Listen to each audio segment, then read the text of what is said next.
ever wondered why we say spill the beans or why wishing someone break a leg is actually good luck?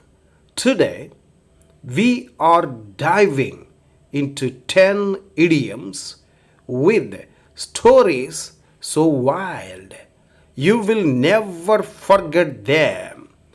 Hello and welcome back to RVR English, where words aren't just learned, they are experienced.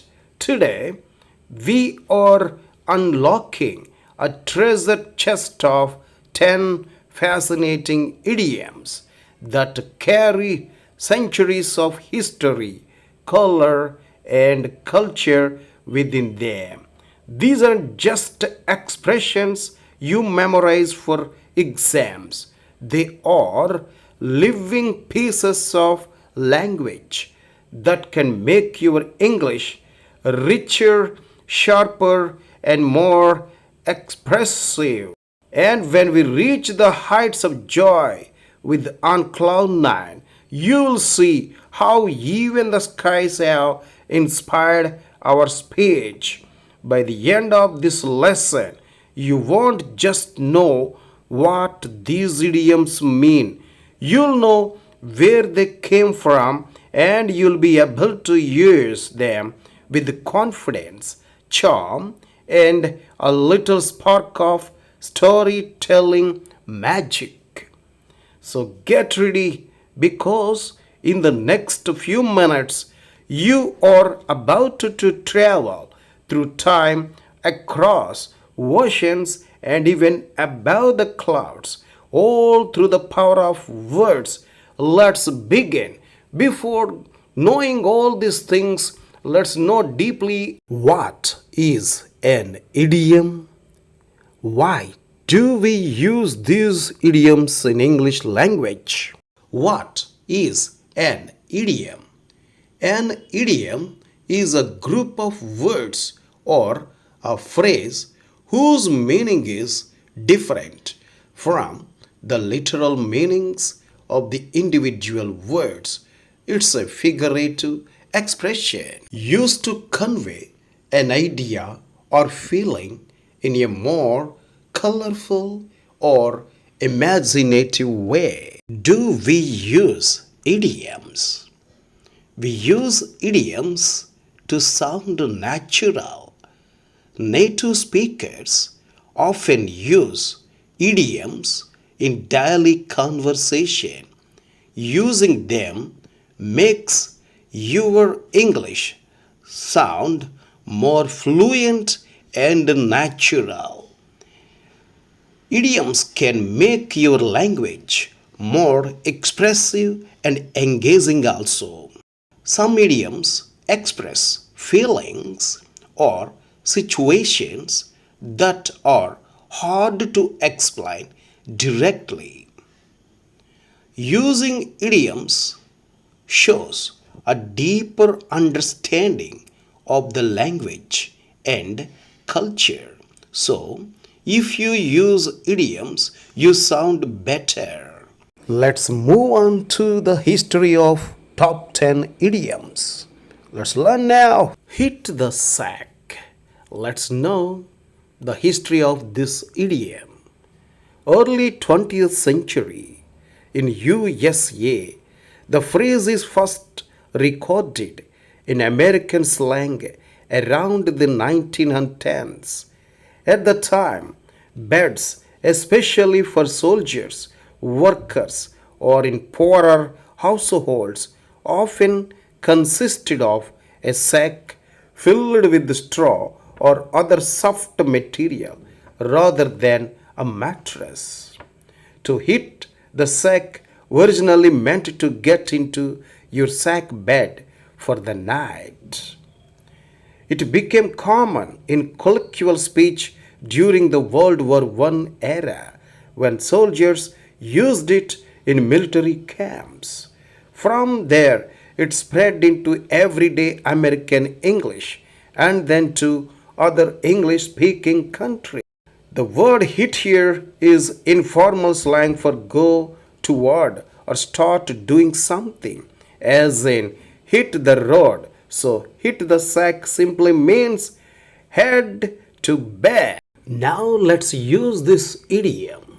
Hit the sack, meaning go to bed. Example, I'm really tired. I'm going to hit the sack. The idiom piece of cake means something that is very easy to do, and its history blends early 20th century slang with a dash of poetic charm. In the late 19th and early 20th centuries, in the US and UK, cake was associated with a reward or prize. This came partly from cakewalk competitions, a 19th century dance contest in which the winner received a cake. The dances were often easy and playful, so cakewalk came to mean something simple. From there, cake became linked with ease or victory. Cake is sweet, pleasant, and usually associated with a treat or celebration, making it a perfect metaphor for something enjoyable and effortless. The image of being given a piece of cake is also inherently easy, no work required. The idiom likely grew out of cakewalk competitions and the association of cake with easy rewards, entered popular slang in the 1930s and spread worldwide through WW2 usage. Now let's use this idiom piece of cake, meaning very easy. Example, that test was a piece of cake. The idiom under the weather means feeling unwell or sick, and its history goes back to maritime sailing language from the 19th century. Nautical begins 1800s. Sailors often used the phrase under the weather bow to describe the side of your ship exposed to bad weather. The weather bow is the side facing the wind and waves. If a sailor was ill, they might be sent below deck, literally under the side of the ship that faced the storm, to recover out of the rough conditions. 1860s and 1870s, the short and form under the weather began appearing in American and British literature, often referring to mild illness, hangovers, or general fatigue.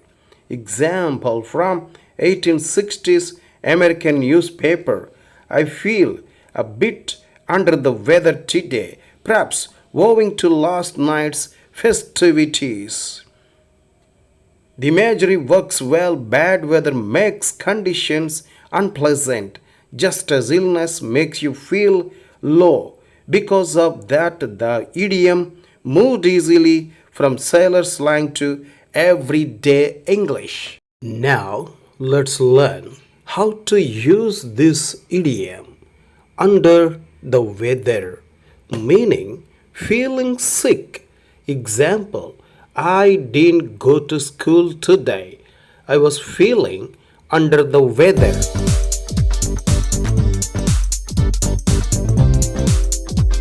The idiom spill the beans means to reveal a secret or disclose hidden information, and its history has an interesting mix of theories, one ancient and one more modern. Ancient Greek theory. Voting with beans. In ancient Greece, some groups used beans for secret votes. White beans, positive vote. Black or colored beans, negative vote.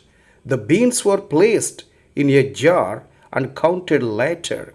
If someone accidentally or deliberately spilled the jar, the vote's outcome would be revealed before it was supposed to be known, literally spilling the beans. Modern American theory.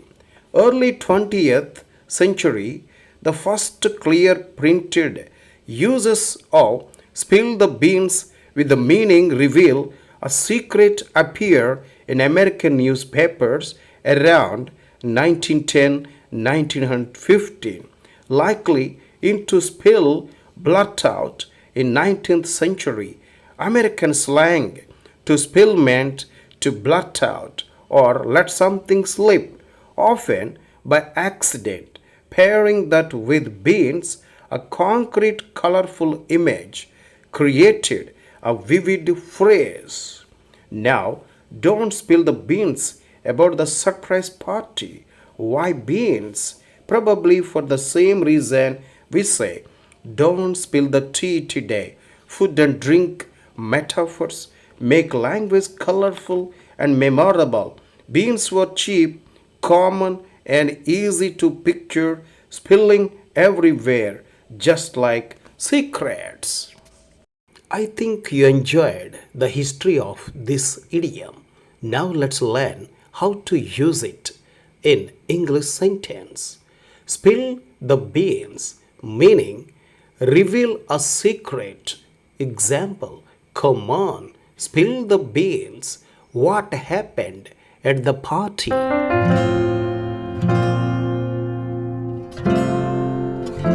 The idiom bite the bullet means to face a difficult or unpleasant situation with courage and determination, and its roots are tied to battlefield medicine.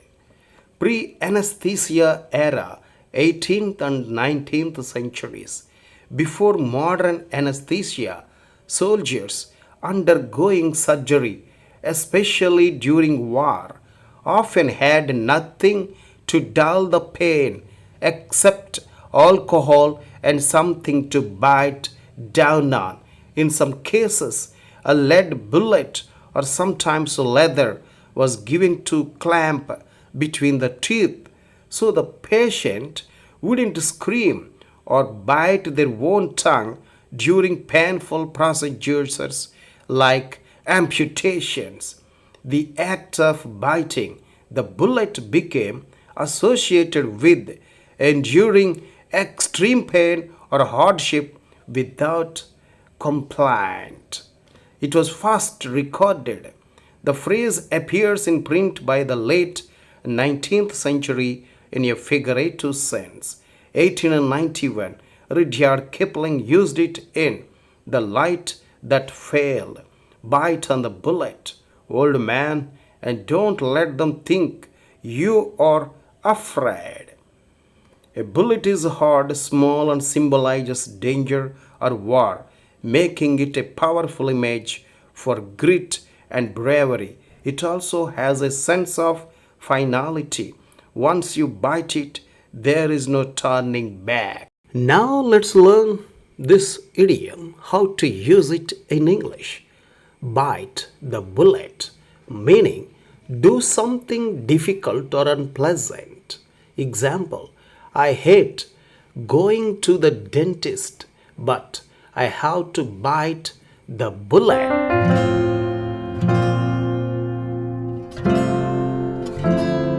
The idiom cost an arm and a leg means something is extremely expensive, and while it sounds like it might come from wartime injuries or body part payments, its history is actually more modern and less gruesome than people think, not from wars or paintings.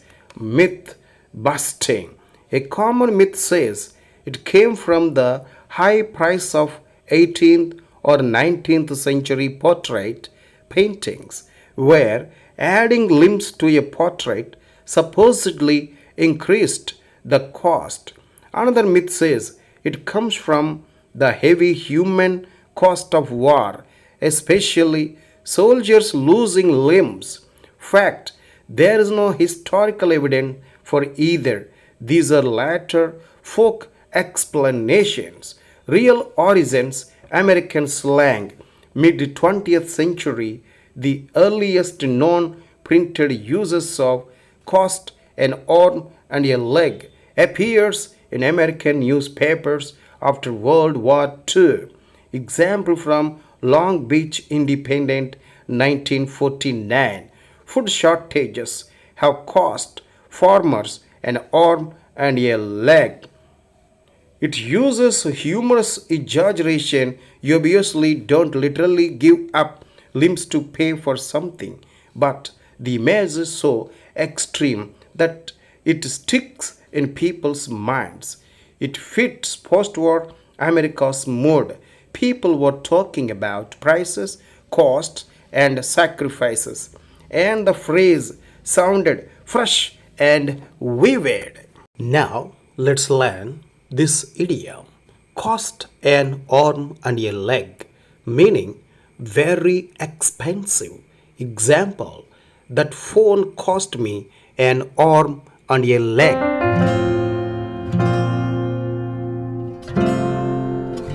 The idiom, let the cat out of the bag, means to reveal a secret, often accidentally, and it has colorful history with two main origin stories, one likely true and one more of a charming myth.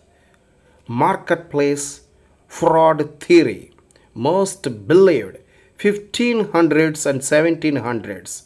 Europe, in open air markets, piglets were sometimes sold in sacks. A dishonest seller might swap the piglet for a cat worth much less before handing over the sack.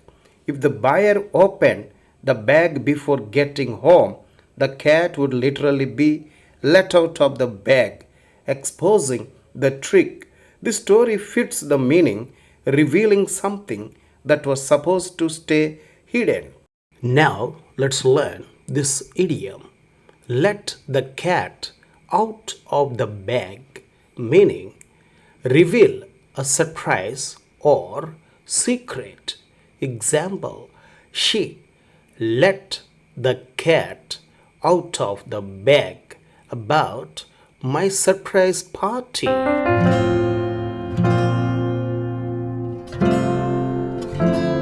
The idiom once in a blue moon means something that happens very rarely, and its history blends astronomy with colorful English expression.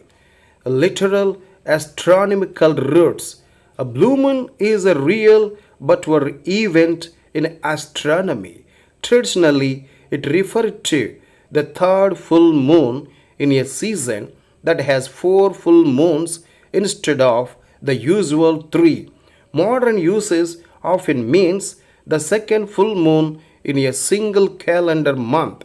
This definition became popular in the mid 20th century. The term blue here doesn't mean the moon actually turns blue. It's just poetic emphasis and rarity, though dust or smoke in the atmosphere can make the moon look bluish after volcanic eruptions or large wildfire. Though dust or smoke in the atmosphere can make the moon look bluish after volcanic eruptions or large wildfires. Pairing it with the moon gave a memorable image, something real but so infrequent, it's almost mythical.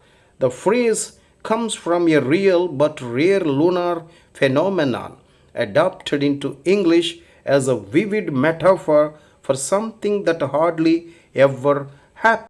In 1821, the new monthly magazine includes a had a spirited conversation once in a blue moon. Now let's learn this idiom once in a blue moon, meaning very rarely. Example, we go out to dinner once in a blue moon.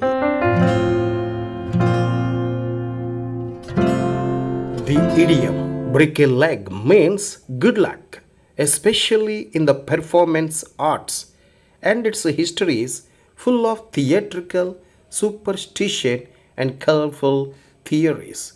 Theatrical superstition, most accepted theory. Origin in the theater world, actors are famously superstitious, and it was once believed that wishing someone good luck before a performance would actually bring bad luck. Instead, people used an ironic reverse phrase telling someone to break a leg as a way to avoid tempting fate and thus ensure good luck. This form, anti-wishing, dates back to early 20th century stage traditions in the US and Britain. First printed uses 1920s and 1930s appears in American theater slang. Earliest widely accepted print citation.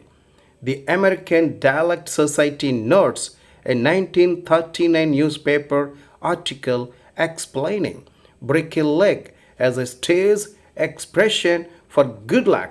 Let's learn the uses of break a leg, meaning good luck, especially before a performance.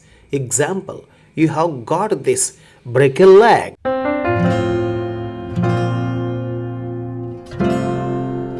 The idiom on cloud nine means extremely happy or elated, and its history is a mix of meteorology, classification systems, and mid 20th century slang. Early clouds and weather classifications. In 1896, the International Cloud Atlas by the World Meteorological Organization classified clouds into types and heights. Cloud number 9 in one popular US interpretation was the cumulonimbus, the tallest, loftiest cloud formation soaring high into the atmosphere. Being on cloud 9 implied being at the very top, floating far above ordinary life. Popularization in American English.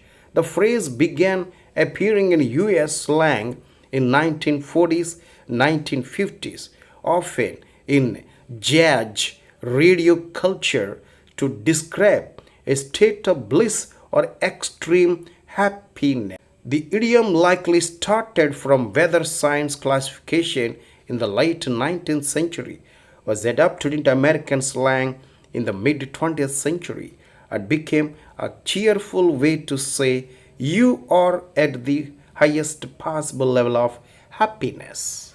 Now let's learn the most beautiful idiom on cloud nine, meaning extremely happy. Example, he was on cloud nine after getting his dream job. Thank you for watching. I think these are very useful to you. Please practice all these